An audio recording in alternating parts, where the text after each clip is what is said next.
écoutons. Écoutons ce que dit Paul dans 1 Timothée 3, verset 16. Et sans contredit, le mystère de la piété est grand.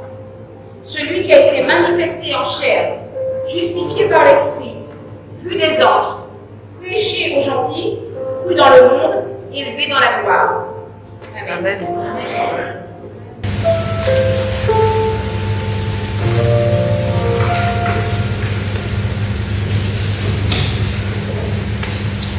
Je vous invite à vous lever.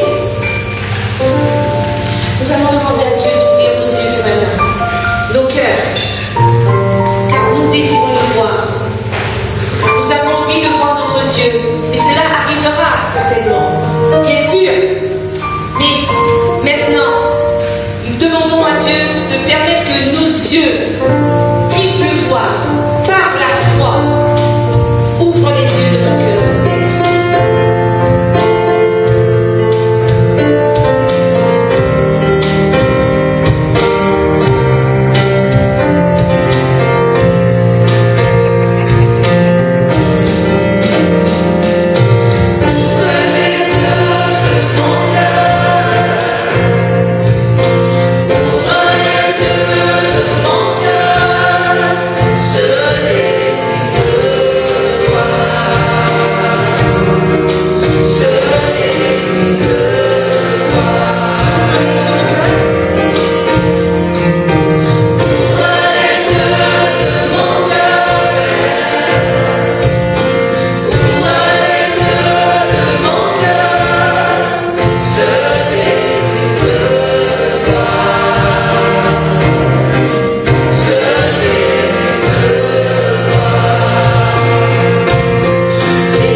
Alors, Dans 1 Timothée 4, versets 7 à 9, il nous est dit « Repousse les rites profanes et absurdes.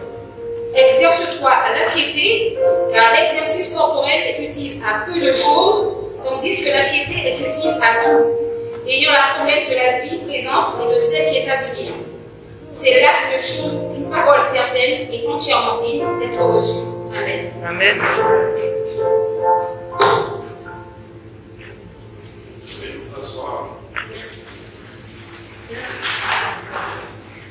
Tu es saint, tu es saint. Et je désire te voir.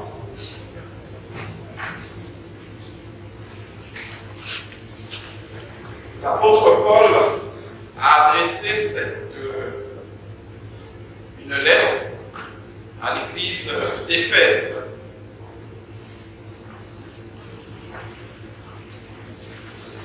J'aurais aimé vous adresser un tel courrier, une telle lettre.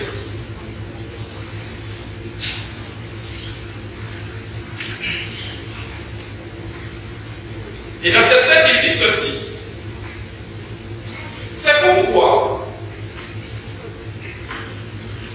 moi aussi, ayant entendu parler de votre foi au Seigneur Jésus et de votre charité pour tous les saints, je ne cesse de rendre grâce pour vous, faisant mention de vous dans mes prières, afin que le Dieu de notre Seigneur Jésus-Christ, le Père de gloire, vous donne un esprit de sagesse et de révélation, qu'il illumine les yeux de votre cœur pour que vous sachiez quelle est l'espérance qui s'attache à son appel, quelle est la richesse de la gloire de son héritage qu'il réserve aux saints.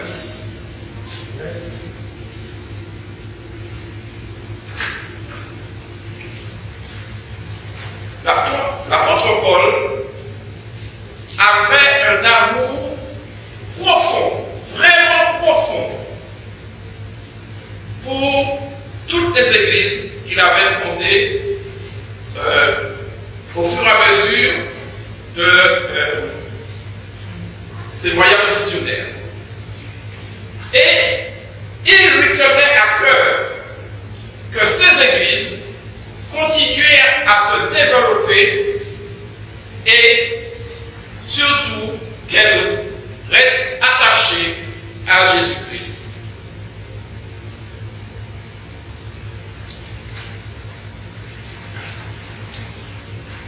Il prie le Seigneur pour l'église d'Éphèse. Et qu'est-ce qu'il demande dans sa prière? Que demande-t-il dans sa prière pour l'église d'Éphèse? Il dit, je demande à Dieu, juste avant, vous avez remarqué qu'il dit qu'il fait mention d'eux dans sa prière. C'est-à-dire que constamment, tous les jours, jour après jour, il prie Dieu, en l'occurrence pour l'église d'Éphèse, mais il le faisait pour toutes les églises. Il prie Dieu tous les jours. Et à chaque prière qu'il fait, il mentionne l'église d'Éphèse. Il présente à Dieu l'église d'Éphèse. Comme ce matin, je présente à Dieu l'église de Reims. Et comme Paul, ce matin, je demande aussi à Dieu de donner à l'église de Reims un esprit de sagesse et de révélation. Amen. Pourquoi l'apôtre demandait constamment un esprit de sagesse et de révélation pour les églises qu'il avait fondées? À quoi ça sert la sagesse et la révélation? Il le dit plus loin. Éphésiens 3, à partir du verset 3, c'est par révélation que j'ai eu connaissance du mystère sur lequel je vais décrire en peu de mots. En le lisant, vous pouvez vous représenter l'intelligence que j'ai du mystère de Christ. il n'a pas été manifesté aux fils des hommes dans les autres générations, comme il a été révélé maintenant par l'Esprit aux saints apôtres et aux prophètes. L'apôtre est en train de dire que celui qui veut connaître Dieu doit recevoir de Dieu un esprit de sagesse et de révélation. Que sans cet esprit de sagesse et de révélation, nous ne pouvons connaître Dieu. Pourquoi?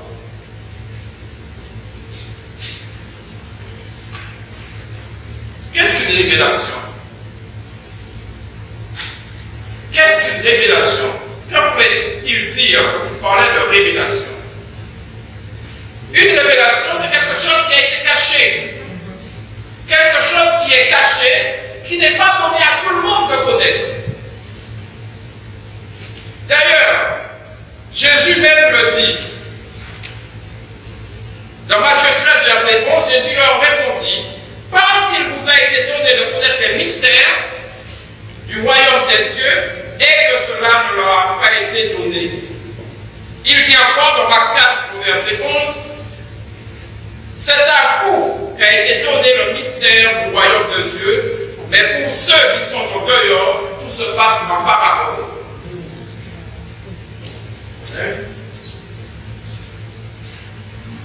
Révélation, Apocalypse 6.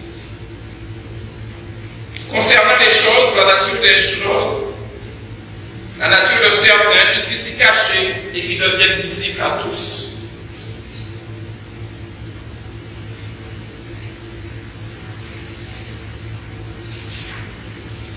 Nous comprenons que sans le soutien de Dieu, nous ne pouvons pas accéder aux choses du royaume des cieux. Et que nous avons besoin constamment des révélations de Dieu.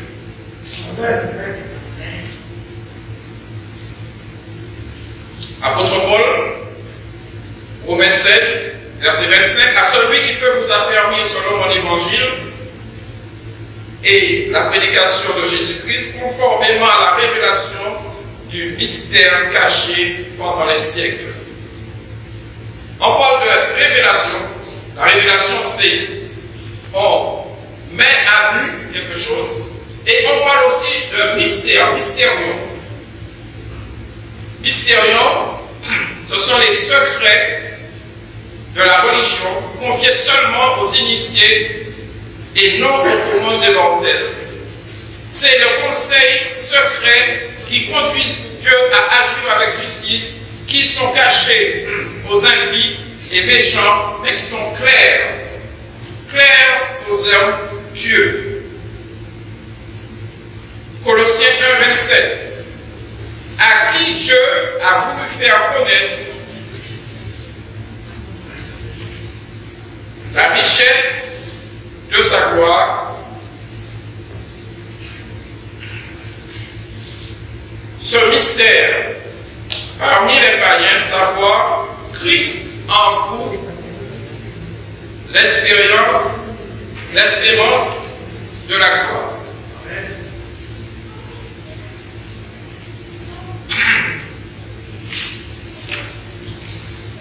Comme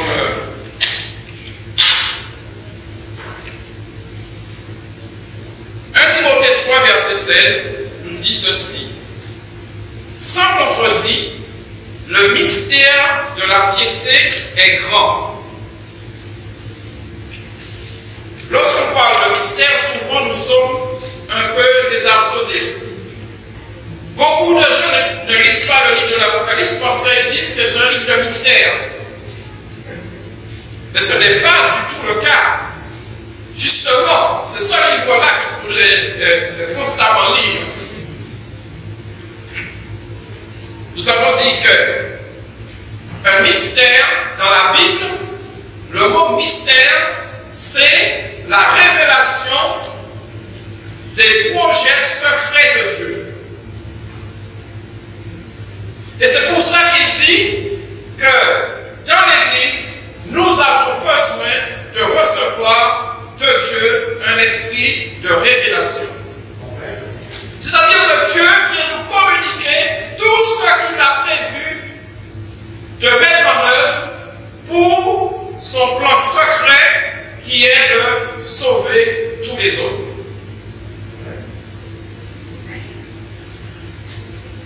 Je reviens à 1 Timothée 3, verset 16, et sans contredit, le mystère de la piété est grand. Celui qui a été manifesté en chair, justifié par l'Esprit, vu les anges, péché aux gentils, cru dans le monde et élevé dans la gloire. Lorsque vous lisez ça, vous pensez à qui ou à quoi? À Jésus. Le mystère de la piété est grand.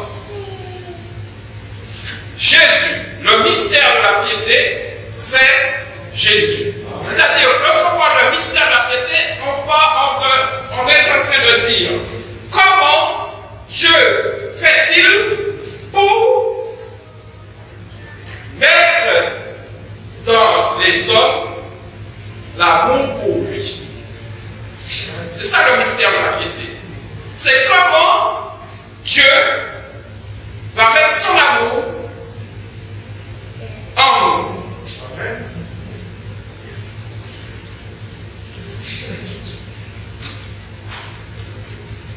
Alors, je le lis dans une autre version, la version Sauveur. Voici ce que nous reconnaissons ensemble. Il est grand le secret du plan de Dieu, le Christ, qui fait l'objet de notre foi. Il s'est révélé comme un être humain. Il a été déclaré juste par le Saint-Esprit, il a été vu par les anges, il a été proclamé par les non-juifs, on a cru en lui dans le monde entier, il a été élevé dans la gloire. Sans contestation possible. Lorsqu'on dit sans contredit, c'est sans contestation possible. Personne ne peut nier ce fait que Christ est venu dans le monde, il a permis que Dieu puisse nous sauver. Maintenant, qu'est-ce que la piété? Qu'est-ce que la piété?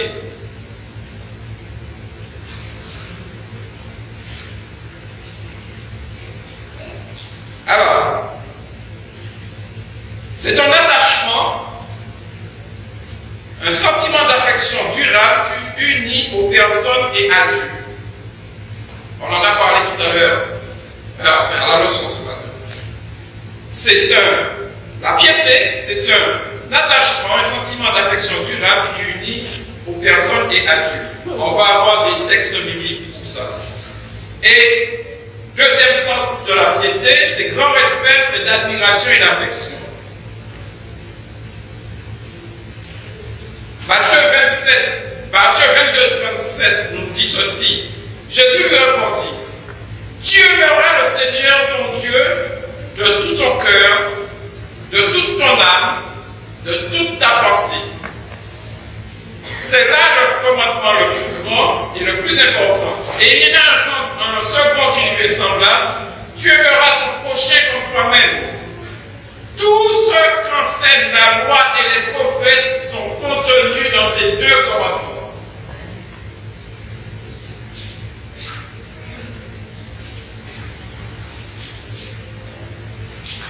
Alors, qu'est-ce que cela veut dire la piété? On sait que c'est grand. On sait que c'est quelque chose qui est lié à Christ. Mais qu'est-ce que cela veut dire, la piété? J'ai dit que c'est un sentiment, un attachement profond. J'ai dit que c'est aussi du respect. Mais pour l'Église, qu'est-ce que cela veut dire la piété? Alors, comme je n'ai pas beaucoup de temps, on va avancer. Alors, Hébreux 10, au verset 9, nous dit ceci. Il dit ensuite, voici, je viens pour faire ta volonté. C'est en vertu de cette volonté que nous sommes sanctifiés par l'offrande du corps de Jésus-Christ une fois pour toutes. Ça, c'est Jésus qui parle. Jésus, quand il est venu dans le monde, il a dit, voici, je viens pour faire ta volonté.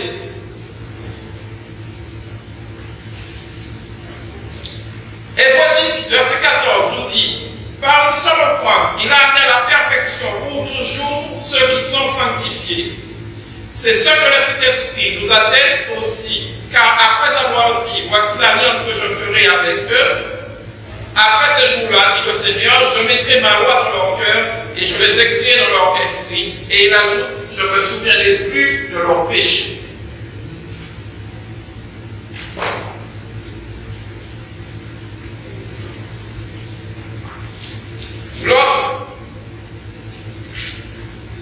Si nous revenons à la Genèse, lorsque nous lisons les premiers chapitres de Genèse, on nous donne la descendance de Caïn. Et on arrive à Lémec. Et Lémec qui dit, Caïn sera mangé 7 fois et Lémec 77 fois. Et si on va à Genèse 6, verset 5, il nous dit que l'esprit des hommes était constamment tourné vers le mal. Donc les humains s'étaient détournés de Dieu. Et si on partait si on s'arrêtait sur la descendance de Caïn, on se serait dit qu'il n'y a plus aucun moyen que l'homme puisse être sauvé. Par contre, on nous dit aussi que Adam connut sa femme Ève et Ève enfanta un fils. Je veux dire après Adam et Abel. Après Caïn et Abel. Adam et Ève vont avoir un autre fils qui s'appelle Seth. Et Seth a un fils qui s'appelle Enoch. Et on nous dit, c'est à ce moment-là que on commença à invoquer l'Éternel. Il faut que nous comprenions bien que pour qu'on puisse à ce moment-là commencer à invoquer l'Éternel, c'est parce que Dieu avait dans son plan qui a été révélé à ceux qui l'évoquaient, dans son plan, il avait déjà prévu que Jésus allait venir pour rétablir le lien entre Dieu et l'homme. Et comment Jésus a fait ça?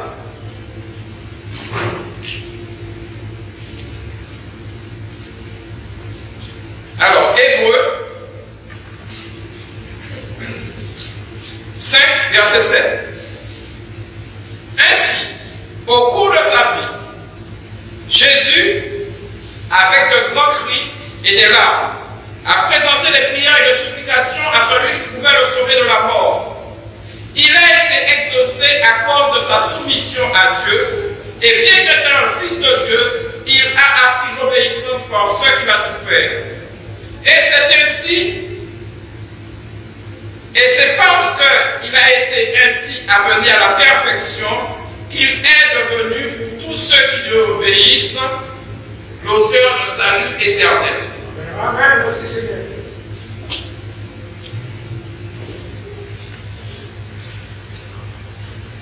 Donc, qu'est-ce que nous constatons? Ce Jésus qui est venu comme un homme, qu'a-t-il fait?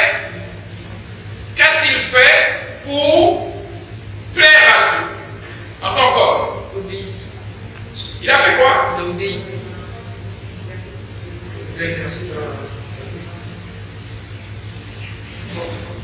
Il a exercé la piété. Il a exercé la piété. Il a exercé la piété.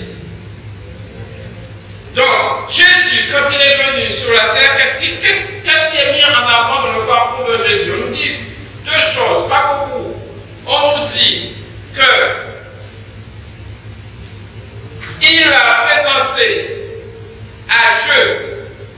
Avec de grands cris, des larmes, il a présenté quoi? Des prières et des supplications. Jésus,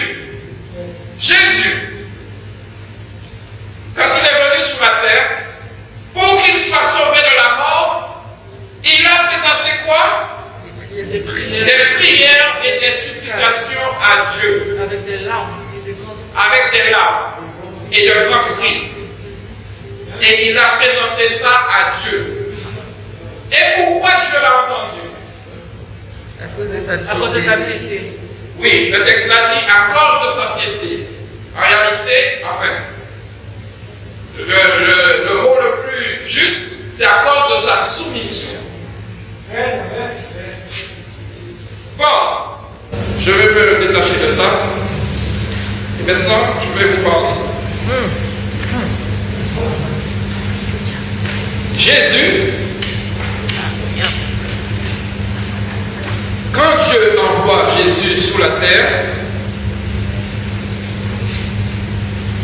il l'envoie afin que ce qu'Adam n'a pas pu faire, que lui, il puisse le faire. D'accord? Et ensuite, Jean 17 nous dit, Jésus dit, Père, je t'ai glorifié sur la terre et j'ai achevé l'œuvre que tu m'as donné à faire. Qu'est-ce qu'il a fait? C'était quoi l'œuvre? C'était d'obéir à la volonté de Dieu et de montrer aux hommes, de révéler aux hommes comment on pouvait obéir à Dieu. C'est ces choses-là qu'il nous faut bien retenir. Jésus était là pour nous montrer comment on pouvait obéir à Dieu. Par quel processus, nous qui étions devenus des pécheurs, des tueurs, des menteurs, des voleurs, comment nous pourrions obéir à Dieu alors que nous étions complètement séparés de Dieu. Et quel exemple Jésus nous a donné? On vient de le lire. Il a fait quoi?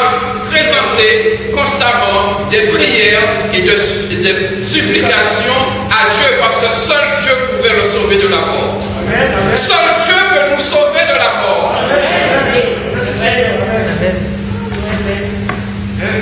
Et par là, il a été amené à la perfection. Et ensuite, il s'est donné comme offrande à Dieu. Alors, il faut que nous comprenions bien lorsqu'on parle que Jésus se donne en offrande. Parce qu'on voit plutôt sa mort sur la croix. Mais l'offrande, ce n'est pas que sa mort sur la croix. Lorsqu'il est mort sur la croix, c'est le péché qui est détruit. Mais Jésus a vécu 32 ans sur la terre. Et quand on parle d'offrande qu'il a offert, c'est toute l'œuvre qu'il a faite pendant les 32 ans qui a été agréée par Dieu. Et c'est dans cette offrande, c'est dans ça que Dieu va prendre des choses pour nous les donner. C'est pour ça qu'on dit, il va nous donner, je l'ai dit tout à l'heure, il va nous donner, voici l'alliance que je ferai avec eux. Après ce jour-là, dit le Seigneur, je mettrai ma loi dans leur cœur et je l'écrirai dans leur esprit et je ne me souviendrai plus de leurs péchés et de leurs iniquités. Tout ça c'est possible parce que Jésus a appris l'obéissance. Et tout cet apprentissage que Jésus a fait pendant les 32 ans qu'il était sur la terre, eh bien c'est ça que l'Esprit va nous communiquer. Et c'est pour ça qu'on parle d'offrande de son corps. C'est vrai, il y a à partir son corps dans lequel était le péché et qui a été crucifié à la croix et qui symbolise notre mort. Mais il y a aussi sa vie. Il ne faut pas oublier ça. Parce que Dieu ne l'a pas gardé comme mort. Parce qu'il ne pouvait pas être mort puisqu'il a obéi parfaitement à Dieu. Amen. Et c'est cela que Dieu va, dans ça que l'Esprit va puiser pour nous le communiquer. Et c'est pour ça que l'apôtre Paul dit à Timothée, exerce-toi la piété. Et je vais vous donner le vrai sens de la piété. Je l'ai dit tout à l'heure, mais on est passé vite dessus. Le vrai sens de piété, c'est deux choses. Tu aimeras le Seigneur ton Dieu. Lorsqu'on parle de piété, on parle de cela. Tu aimeras le Seigneur ton Dieu de toute ton âme, de toute ta force et de toute ta pensée. Et ton prochain comme toi-même. Et toute la loi est résumée dans ça. Donc lorsqu'on parle de piété, on parle d'aimer Dieu et d'aimer son prochain. Maintenant, qu'est-ce que cela veut dire aimer Dieu? Aimer Dieu, c'est faire la volonté de Dieu. Et c'est pour ça que Jésus dit, si vous êtes mes amis, gardez mes commandements. D'accord? Bon, comment c'est possible que des menteurs, des tueurs, des voleurs, etc., comment c'est possible qu'ils maintenant ils puissent obéir à Dieu? Amen. Parce que le Saint-Esprit va prendre toutes les caractéristiques de Jésus et va nous les communiquer. Et ça, c'est possible par la foi. Amen. Donc, ce que l'Esprit nous communique, c'est tu aimeras le Seigneur ton Dieu de toute ton âme, de toute ta force et de toute ta pensée et ton prochain comme toi-même. C'est ça que l'Esprit nous communique et met en nous. L'Esprit nous communique aussi ce fait, parce que j'ai entendu une question, la première question là, hier soir, où une dame parlait de son sanctuaire qui a été souillé. Ah oui. Et demandait comment faire. Pour restaurer son sanctuaire. Ah ben, comment faire? C'est que lorsque nous acceptons Jésus, alors l'Esprit de Dieu met en nous Jésus. Lorsque nous l'acceptons par la foi, lorsque nous croyons que nous pouvons être sauvés, nous pouvons être changés, le Saint-Esprit va mettre en nous le corps de Jésus. Amen, amen. Je n'ai pas le temps de vous lire les versets. Le Saint-Esprit va mettre en nous le corps de Jésus. Et ce corps va être formé. C'est-à-dire, ce corps va grandir avec toutes les caractéristiques de Jésus. Jusqu'à ce que nous... je vais le lire parce que... Hébreu. Non, c'est pas Hébreu, c'est ici. Voilà. Je me réjouis. Afin que je... à Colossiens 1, verset 24 et suivant... alors, apôtre Paul, c'est elle dont j'ai été fait ministre selon la charge que Dieu m'a donnée auprès de vous, afin que j'annonçasse pleinement la parole de Dieu, le mystère caché de tout temps et dans tous les âges, mais révélé maintenant à ses saints, à qui Dieu a voulu faire connaître quelle est la glorieuse richesse de ce mystère parmi les païens, savoir Christ en vous. C'est pas David qui a raconté bêtises. Christ en vous. Et c'est quoi Christ en nous? L'espérance de la gloire. Mais c'est quoi la gloire, mes frères et mes sœurs? C'est quoi la gloire? Jésus l'a dit dans Jean 17. C'est quoi la gloire? J'ai achevé l'œuvre que tu m'as donné à faire. C'est de faire tout ce que je veux. C'est comme ça qu'on glorifie Dieu. Christ en vous, l'espérance de la gloire. C'est-à-dire, Christ, quand l'Esprit met en nous Christ, nous devons être capables de faire toute la volonté de Dieu.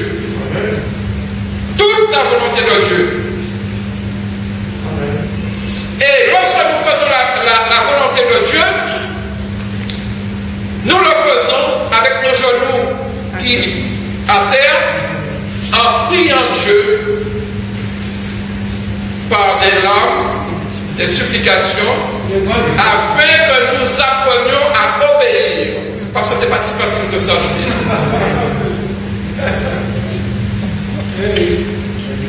Et c'est ça le mystère de la piété. Et l'apôtre Paul dit à Timothée, je ne sais pas qu'est-ce qu'il faisait, s'il faisait du sport ou quelque chose, mais l'apôtre Paul lui dit, tu perds ton temps avec ça. Tu perds ton temps avec ça. Ce qui est important pour toi, c'est de t'exercer à la piété. Exercer, c'est quoi? C'est s'entraîner. C'est tout le temps remettre, comment on dit ça, le machin sur le... Hein? Comment on dit ça? Remettre sur le... Ah, j'ai oublié le clocher au milieu du village? Non, c'est joli.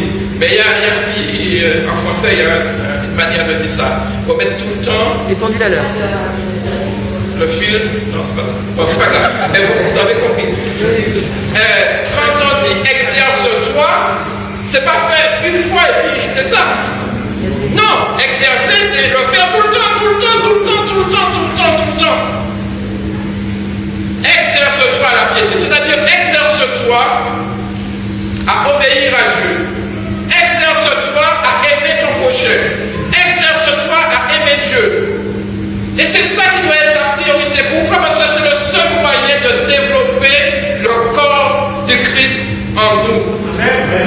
Enfin, on dit, le mot exact, c'est de la formation.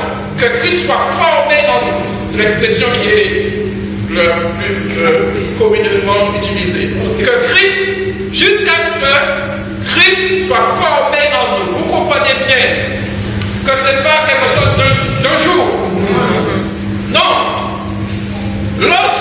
C'est pour ça qu'on parle des arts de l'esprit.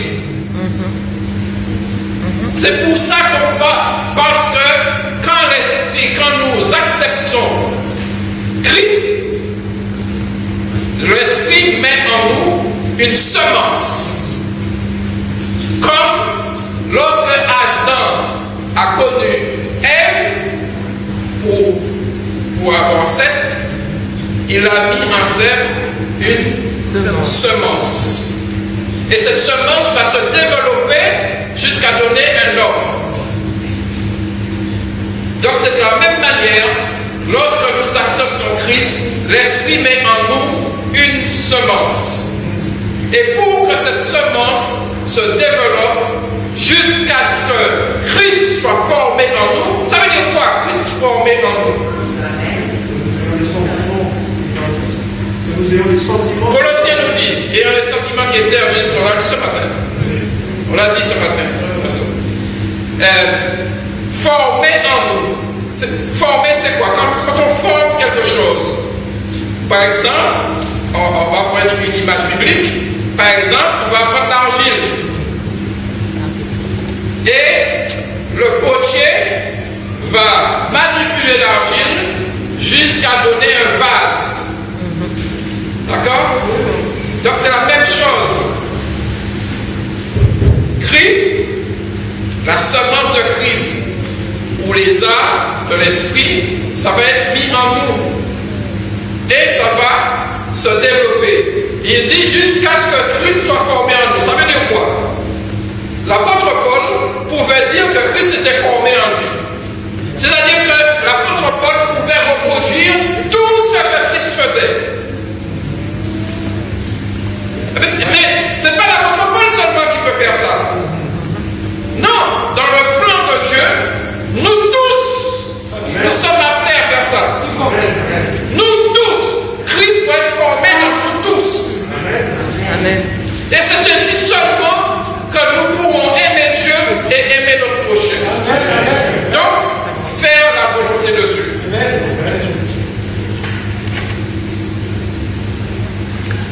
Et pourquoi ça? Parce qu'il y a une raison pour laquelle l'apôtre Paul insiste tant sur le fait de s'exercer à la piété. Il y a le fait que pour assurer notre vie éternelle, notre salut, parce que quand on n'avance pas, on recule.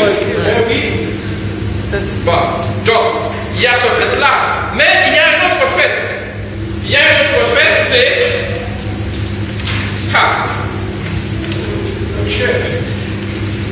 J'ai combien de temps? Genre, j'ai déjà dépassé le temps. Mais, bon, on va essayer d'aller. Alors, il y a un autre fait, très important. L'apôtre Paul dit,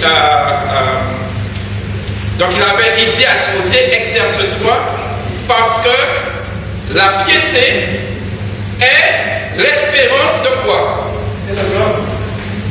C'est pas exactement ça, alors. On dit, alors... Voilà. Il dit, exerce-toi plutôt à la piété. En effet, l'exercice physique est utile à peu de choses, tandis que la piété est utile à tout. Car elle est quoi? Elle est la promesse de la vie présente et de la vie à venir. Celui qui s'exerce à la piété, il a l'assurance qu'il a la vie éternelle. Et d'ailleurs, et c'est le seul moyen d'avoir la vie éternelle, c'est de s'exercer à la piété. C'est que Christ nous remplisse de plus en plus, jusqu'à ce que nous soyons la représentation parfaite de Jésus-Christ. Donc, pourquoi ça? Pourquoi il fallait que, en plus de la vie éternelle, pourquoi il fallait que Timothée et d'autres, Tite et d'autres, Aquila, Priscille, parce que le mystère de l'iniquité agit. Il y a le mystère de la piété, mais comme Satan contrefait toujours ce que Dieu fait. Donc, il y a le mystère de l'iniquité. D'ailleurs, lorsque on lit ce texte, voilà, 2 Thessaloniciens 2, verset 3 à 12, mais on ne dira pas tout ça.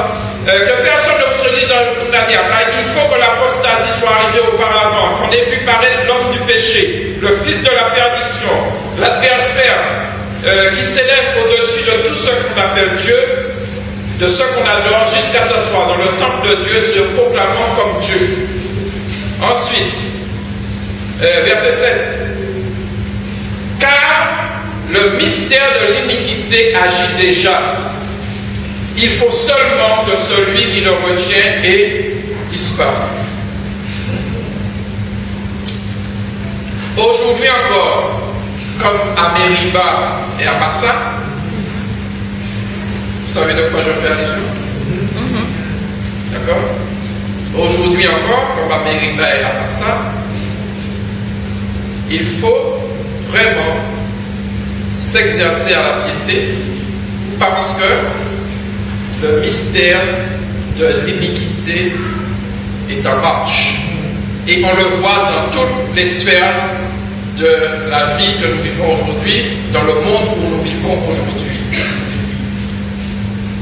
Mais, lorsqu'on parle du mystère de l'iniquité, il ne faut pas penser, excusez-moi, il ne faut pas penser avoir du mal. Autrement, ce ne serait pas un mystère.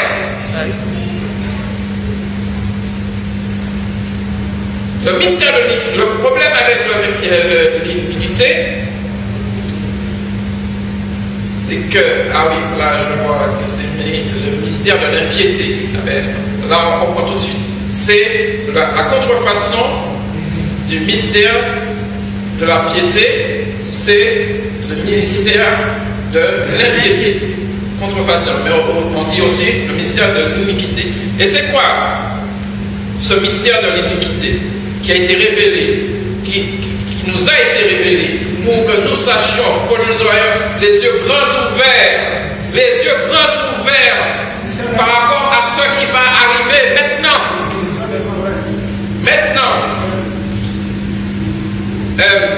Je disais donc, pendant que l'esprit est encore présent, parce que vous savez que l'esprit va se retirer, pendant que l'esprit est encore présent, c'est là qu'il nous faut encore nous exercer encore plus et garder les yeux grands ouverts. Pourquoi? Parce que la particularité de ce mystère de l'iniquité, c'est qu'il vient masquer. Hein? Je n'ai rien dit. Il vient masquer. Et il arrive là où on n'attend pas de le voir. Là où on ne s'attend pas à le voir. Donc, si je dis ça, je parle de qui? De quoi? Le mystère de l'iniquité, ça ne va pas venir dans les gens qui ne connaissent pas Dieu. Ça ne va pas venir dans les gens qui ne croient pas en Dieu. Non! Puisqu'il est masqué. Donc, il va venir dans les églises.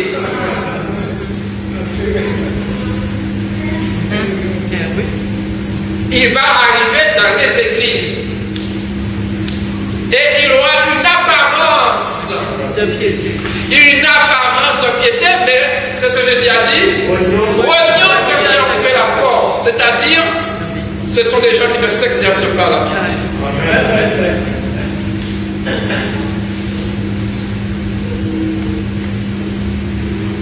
Et l'apôtre Paul a dit à plusieurs reprises à Timothée,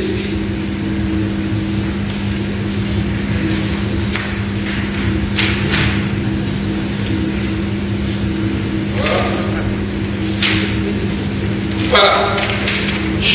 Sache que dans les derniers jours, il y aura des temps difficiles, car les hommes seront égoïstes, amis de l'argent, fanfarons, blasphémateurs, rebelles, à leurs parents, irréligieux, etc. Aimant, voilà ce qui nous intéresse, aimant le plaisir plus que Dieu, ayant l'apparence de la piété, mais reniant ce qui en fait la force, éloigne-toi de ces gens. Il dit encore, car il viendra un temps où les hommes ne supporteront pas la sainte doctrine, mais ayant la démangeaison d'entendre des choses agréables, ils se donneront une foule de docteurs selon leur propre désir. Je ne veux pas qu'on me reprenne, je ne veux pas qu'on me juge, je ne veux pas qu'on me parle de la loi de Dieu, je ne veux pas qu'on me demande d'obéir à quoi que ce soit. Je veux juste venir là et puis me relaxer et avec des choses qui me permettent de... Voilà. Mais quand on me dit, est-ce que tu as pris soin de la veuve et de l'orphelin? Est-ce que tu es allé voir telle personne? Alors là, je n'ai pas le temps.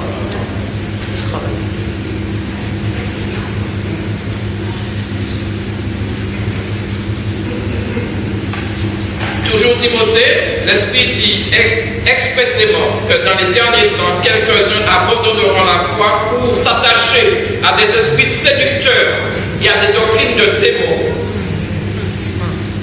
Et vous croyez que c'est dehors ça? C'est dans les églises. C'est dans les églises. Je parle de toutes les églises. Toutes les églises chrétiennes. Nous compris? Oui. D'accord? Et c'est pour ça qu'il est extrêmement important que nous sachions ce qu'est la piété. Je le répète, la piété, c'est le principe de la piété, c'est aimer Dieu, aimer son prochain. Pour que notre piété se développe, il faut que nous nous exercions. Il faut que nous soyons tout le temps en train de faire des actes qui montrent notre amour pour Dieu et notre amour pour notre prochain. Autrement, si nous ne faisons pas cela, nous n'aurons que l'apparence. Nous n'aurons que l'apparence de la piété. Et quand l'impie viendra, l'impie c'est celui qui vient avec le ministère de l'iniquité. Quand l'impie viendra, eh bien, nous allons tomber comme les autres. Nous serons entraînés comme les autres. Et l'apôtre disait bien qu'il se développe dans les églises beaucoup de choses. On parle de beaucoup de choses qu'on ajoute. Ça aussi, on l'a entendu dans la leçon ce matin. Combien de règles qu'ils avaient mis? Enfin, ils ont dénombré 613 commandements. Voilà, 613 commandements. Alors que ce que Dieu annonce, c'est très simple. Il faut que tu crois en ce que Dieu dit. Et une fois que tu as cru, tu vis, tu fais. Et c'est tout. Et dans les églises, on constate ce même cheminement que dans l'ancien Israël. On ajoute plein de choses. Voilà. Pour prier, maintenant, il faut faire ceci, il faut faire cela, il faut faire ceci, il faut faire cela, il faut faire ceci, il faut faire cela. Je remarque quand même que Jésus a dit, va dans ta chambre. Commence par ça. Commence par ça, va dans ta chambre. Et Dieu qui est là, il t'entend, il te voit. Il sait ce qu'il faut mettre en toi pour que tu puisses faire sa volonté. Amen. Amen. Aujourd'hui, si vous entendez ma voix, n'en décidez pas aujourd'hui. Amen. Que Dieu nous bénisse. Amen.